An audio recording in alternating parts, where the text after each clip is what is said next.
সুপ্রিয় এইচএসসি শিক্ষার্থীবৃন্দ এবং অ্যাডমিশন প্রস্তুতি শিক্ষার্থীবৃন্দ এবং বিভিন্ন পরীক্ষায় কম্পিটিটিভ পরীক্ষায় যারা অংশগ্রহণ করবেন সে সকল শিক্ষার্থীবৃন্দদের জন্য সবচেয়ে একটি গুরুত্বপূর্ণ টপিক হলো সেন্টেন্স। তো আমরা এখন দেখব ক্লাস নাম্বার 1 দিয়ে আমি নিয়েছি পর্যায়ক্রমে আর কি ক্লাস নেওয়া হবে আশা করি এই পেজে। তো কয়েকটি দেখো, আমরা প্রথমে বলি যেটা সেটা হলো সেন্টেন্স কাকে বলে। মূলত আজকের আলোচনার বিষয়টাই কি সেন্টেন্স। সেন্টেন্স সেন্টেন্স এটা একটা অত্যন্ত গুরুত্বপূর্ণ টপিক, যেখান থেকে প্রশ্ন যে কোনো কম্পিটিটিভ এক্সামে হয়ে থাকে। অ্যাডমিশন বলো, বিভিন্ন চাকরি বাকরি, বিসিএস, প্রাইমারি, নিবন্ধন সবগুলোতে এটা থেকে প্রশ্ন আসবেই। আমরা বলতে পারি কি কয়েকটি ওয়ার্ড মিলে একটি অর্থ দিবে, কয়েকটি ওয়ার্ড মিলে একটি অর্থ দিবে, অর্থাৎ কয়েকটি ওয়ার্ড মিলে যখন একটি অর্থ দিবে তখন তাকে আমরা কি বলবো, সেন্টেন্স বলবো। কয়েকটি ওয়ার্ড মিলে যখন একটি অর্থ দিবে তখন তাকে আমরা বলবো কি, সেন্টেন্স। তো সেন্টেন্সের মূলত আমরা সংজ্ঞা জানাটা আমাদের মূল বিষয় না, কিন্তু সেন্টেন্সটা কিভাবে হয়, সেন্টেন্সের কয়টি অংশ থাকে সেইটা জানা আমাদের মূল বিষয়। দেখো, একটি সেন্টেন্সের 3টি অংশ থাকে। কয়টি অংশ থাকে? আমি লিখছি 3টি অংশ থাকে। সেটা কি কি? সাবজেক্ট এবং ভার্ব, আর একটা কি, অবজেক্ট। এগুলো ভেরি ভেরি ইম্পর্টেন্ট এবং যে কোনো পরীক্ষায় অনায়াসে চলেই আসতেই পারে। তো সাবজেক্ট কারা হতে পারে সেইগুলো আমি সাইটে লিখে রাখছি। নাউন, প্রোনাউন এবং কি হতে পারে, noun phrase. Noun, pronoun, noun phrase. Noun, pronoun এবং নাউন ফ্রেজ সহ আরও আছে, সেগুলো মোট 6টি জিনিস আমরা কি বলতে পারি, সাবজেক্ট বলতে পারি বা সাবজেক্টের জায়গা বলতে পারি। এবং ভার্ব, তারপরে বলতেছি কি, অবজেক্টের জায়গায় কী কী থাকতে পারে, সেটা থাকতে পারে নাউন এবং প্রোনাউন। তো মূল বিষয় যেখান থেকে আমাদের পরীক্ষায় প্রশ্ন আসে সেটা হলো সাবজেক্ট এর এখান থেকে, ভার্বের এখান থেকে, অবজেক্ট থেকে। কীভাবে প্রশ্ন আসে? হি রিডস এ বুক। এখানে আমি লিখছি, দেখো, কোনো লেটার যদি একটি সেন্টেন্স গঠন করে অর্থ প্রদান করে তখন তাকে কি বলে, ওয়ার্ড বলে। তাহলে ওয়ার্ড বিষয়টা কি, এইটা নিয়ে একটি ক্লিয়ার। ওয়ার্ড মানে কি, একটা শব্দ। ওয়ার্ডের বাংলাটি একটু শব্দ। এবং লেটারটা কি, লেটার অর্থ হচ্ছে বর্ণ, অর্থাৎ যেমন কয়েকটি লেটার, যেমন আমি বলতে পারি কি, READS, রিড মানে কি, পড়া। এই কয়েকটা লেটার মিলে কি করছে, একটা অর্থপূর্ণ শব্দ করছে, আর তখন সেটাকে আমরা কি বলতেছি, ওয়ার্ড বলতেছি। তো এবং আর একটা কথা আছে কি, নোট দিয়ে লেখা আছে, অর্থাৎ সেন্টেন্স গঠনের প্রক্রিয়াকেই আমরা সেন্ট্যাক্স বলি। মূলত আমাদের এইটা এখান থেকে আমাদের প্রশ্ন হয়ে থাকবে এটা, যে সেন্ট্যাক্স কাকে বলে। এটা অনেক পরীক্ষায় আমি দেখছি আর কি, এই বিষয়টা এসে থাকে, অনেক কোশ্চেনে আছে সেন্টেন্স কাকে বলে। সেক্ষেত্রে লেখা যায় কি, সেন্টেন্স গঠনের প্রক্রিয়া, অর্থাৎ যে প্রক্রিয়ায় সেন্টেন্সটি গঠন করা হবে সেইটাকে আমরা কি বলবো, সেন্ট্যাক্স বলবো। তো যেই প্রক্রিয়ায় কি হয়ে থাকবে, সেন্টেন্স বা বাক্য গঠন হয়ে থাকে সেইটাকে বলবো সেন্টেন্স। তাহলে সাবজেক্ট, ভার্ব এবং অবজেক্টের সমন্বয়ে তো একটা সেন্টেন্স গঠন হবে বা একটা বাক্য তৈরি হবে। তাহলে এই পুরোটাকে আমরা কি বলবো, সেন্ট্যাক্স বলবো। তো এখন আমরা পর্যায়ক্রমে আলোচনা দেখব সাবজেক্ট। তাহলে সাবজেক্টটা কি এবং সাবজেক্টের পজিশন কয়টি, ঠিক আছে, এইটা দেখি। সাবজেক্ট হয় মূলত নাউন বা প্রোনাউন। সাবজেক্টটা কি হয়, নাউন বা প্রোনাউন। এবং সাবজেক্টের কয়টি পজিশন আছে, আমি আগেই বলছি 6টি পজিশন আছে। সেটা কি কি, কোন কোন জায়গায় সাবজেক্ট বসতে পারে? নাউন এবং pronoun, gerund, infinitive, noun clause এবং ভার্বাল নাউন। তো নাউনটা কি, সেইটা তো আমরা অবশ্যই জানি, যেগুলো কোনো কিছু নাম, অর্থাৎ পেন, বুক, তারপরে চেয়ার, টেবিল, এভরিথিং, এইগুলোকে নাউন বলা হয়। এবং নাউনের পরিবর্তে যেগুলো ব্যবহার করা হয় সেটাকে বলা হয় প্রোনাউন।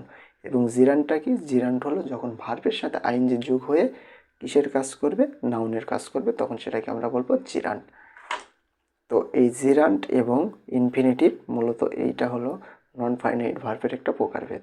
তো আমি যখন নন ফাইনাইট নিয়ে আলোচনা করব তখন এই দুইটা জিনিস আরও বেশি ক্লিয়ার করা হবে আশা করি। এবং ইনফিনিটিভটা কি, 2+V1, 2+ এটা 2+V1, আর এটা ভার্বের সাথে আইএনজি, ভার্বের সাথে আইএনজি সমান সমান নাউন হয়, সেটাকে বলে কি ভার্বাল নাউন বা জেরান্ড। এবং আরেকটা কি আছে, নাউন ক্লজ। এবং ক্লজ নিয়ে যখন আলোচনা করব তখন নাউন ক্লজটা কি সেটা আমরা ক্লিয়ার হবো। এখান থেকে প্রশ্ন অনেকগুলো আসে নাউন ক্লজ থেকে। আরেকটা কি ভার্বাল নাউন। তো যেটা বললাম যে জেরান্ড অর্থাৎ ভার্বের সাথে আইএনজি যোগ হয়ে যখন নাউন এবং ভার্বের কাজ একই সঙ্গে করবে সেটাকে আমরা বলবো ভার্বাল নাউন। এটা মূলত কি সাবজেক্ট গেল। এখন আমরা দেখব অবজেক্ট। কি দেখব, অবজেক্ট। তো প্রথমেই লেখা আছে অবজেক্ট। অবজেক্ট কী হবে, অবশ্যই নাউন বা প্রোনাউন হবে। অবজেক্ট কী হবে, অবশ্যই নাউন বা প্রোনাউন হবে। তো অবজেক্ট বের করার আগে নিয়মটা আমরা দেখে নিই। আমরা তো সবাই জানি, কেননা একটি বাক্যে অবজেক্ট থাকতেও পারে নাও পারে। তাহলে অবজেক্ট না থাকলে কী থাকতে পারে, কমপ্লিমেন্ট থাকতে পারে বা অ্যাডভার্ব থাকতে পারে, আরও অন্যান্য অনেক কিছু থাকতে পারে। তবে বিশেষ করে আমরা অবজেক্ট যদি না থাকে কমপ্লিমেন্ট এবং অ্যাডভার্বটাই দেখি। দেখো, ভার্বকে হট অর্থাৎ কি এবং হোম কাকে দিয়ে প্রশ্ন করলে যে উত্তর পাওয়া যায় সেটাকেই আমরা কি বলবো, অবজেক্ট বলবো। সেটাকে আমরা বলবো অবজেক্ট। এই অবজেক্ট থেকে অনেক প্রশ্ন আসে। তো দেখা যাক, হি রিডস এ বুক, এটাকে কি বলবো, অবজেক্ট বলবো। হি রিডস এ বুক। তাহলে হোয়াট ডাজ হি রিড, মানে আমরা যদি এখানে বাংলায় প্রশ্ন করি আমরা কি পড়ি, নিশ্চয়ই আসতেছে কি দিয়ে প্রশ্ন করলাম, কি দিয়ে প্রশ্ন করলাম, হট দিয়ে। আমরা কি পড়ি, নিশ্চয়ই আমরা কি পাওয়া যাচ্ছে উত্তর, যে আমরা বই পড়ি। তাহলে নিশ্চয়ই বইটা অবজেক্ট। কিন্তু পরেরটা আবার যদি দেখি, আই লাভ ইউ অর্থাৎ আমি তোমাকে ভালোবাসি, এই বাক্যে অবজেক্টটা কি, আমি কাকে ভালোবাসি, হোম দিয়ে প্রশ্ন করলাম আমি কাকে ভালোবাসি, তোমাকে। তাহলে নিশ্চয়ই ইউটা কি অবজেক্ট। কিন্তু এখানে যদি বলি আমি হি ইজ এ স্টুডেন্ট, এখানে কিন্তু আমরা এই স্টুডেন্টকে কখনোই অবজেক্ট বলতে পারবো না, কেননা কি বা কাকে দ্বারা প্রশ্ন করে এখানে কোনো উত্তর আসতেছে না। হি ইজ এ স্টুডেন্টটা সে হয় কি, সে হয় কি, এটা উত্তর আসতেছে না। সে হয় কাকে, হচ্ছে না, কিন্তু সে হয় স্টুডেন্ট। ঠিক আছে, এটাকে আমরা কি বলবো তাহলে, এটাকে বলবো আমরা কমপ্লিমেন্ট। তো কমপ্লিমেন্ট নিয়ে যখন আলোচনা করব তখন এই কমপ্লিমেন্টটা ক্লিয়ার করা হবে।